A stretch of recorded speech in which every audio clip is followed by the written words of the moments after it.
Hey guys, Danny Benes here, and I'm here to tell you why I refuse to pay for games that are online only. The Game Awards 2022.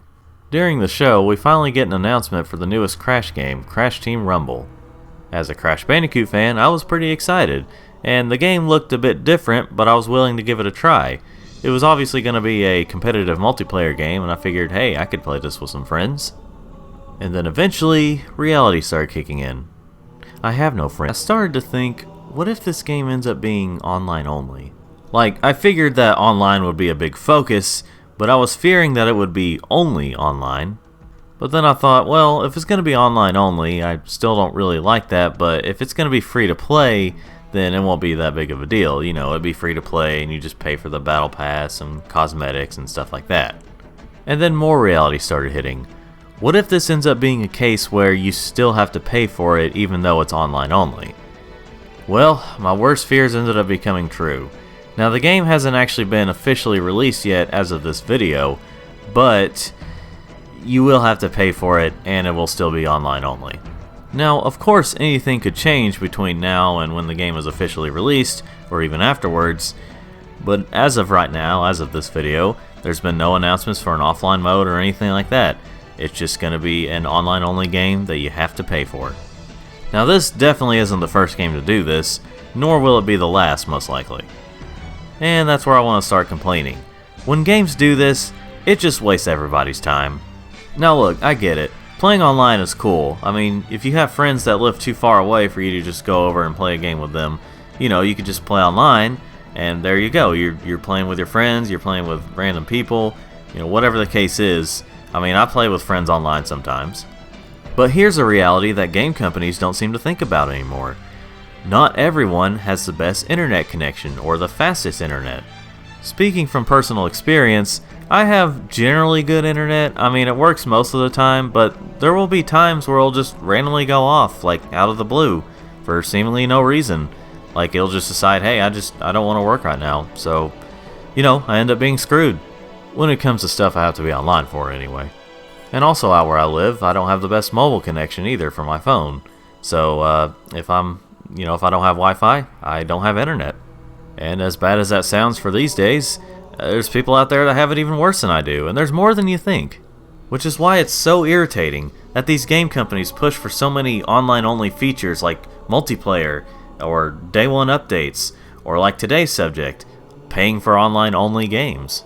Now, a majority of people with internet can at least do the updates. It's still stupid that they have day one updates, but they at least have the internet speed to get their games updated. But when it comes to actually playing online, it's going to take a lot more to actually handle that. But again, if your internet is not the best, you're not going to get the best experience. So imagine paying for this game that you have to be online to play, and if you're playing on console, you have to buy a subscription service to play online, and then your internet is not the best, and you don't get a great experience, or you just can't play the game in general. So you just ended up wasting your money because you can't play a game because it requires you be on something that may not be the best in your area. Now look, I get it. These companies will sometimes offer refunds, with Steam being the best, where if you play it for under 2 hours, you can get a full refund. But you don't want to buy a game just to get a refund. You want to buy the game because you want to play the game. But when you play games that require being online, you gotta trust that your internet will stay connected. And when you have slow or spotty internet, it's just gonna be a bad experience. And it could ruin other people's experience when you're playing with them online, even if they have good internet, because there are certain games that require everyone to have the best internet connection to have a good experience. And of course, there's the dreaded conversation of, what if the server shut down for this game? Now, there are quite a few games out there that have been online for years and are still ongoing to this day, and when it comes to PC players, you can just create your own like private lobby or something, and you can play with people online. I don't know exactly how it works, but people can do that on computers. But console users are kind of screwed in that regard. But then there are games where the online servers only last a few years, or heck, even a few months before shutting down. So if you bought one of those and the online server shut down, well, that's it. You're done. Literally game over. And those are my two major reasons why I refuse to pay for online-only games. You have to be online to play them, even if your internet is not the best, and the eventual dreaded shutdown.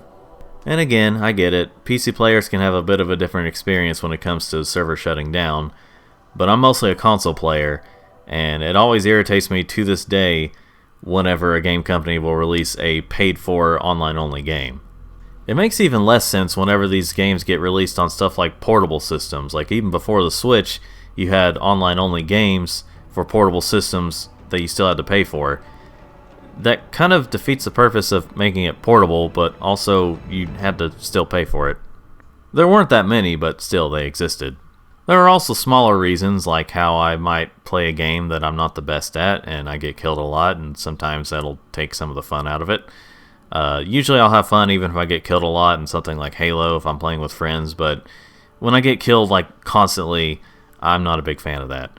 And there's also the trolls that will mod their games, even on console, to mess around with people.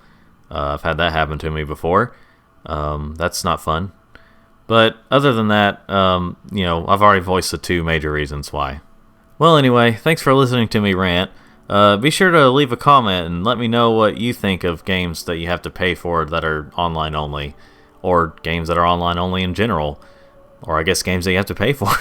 Anyway, thanks for listening to this. Thanks for watching, however you did it. Be sure to like it if you like this video, and subscribe if you want to see more like this or any other types of videos that I make. And have yourself a good day.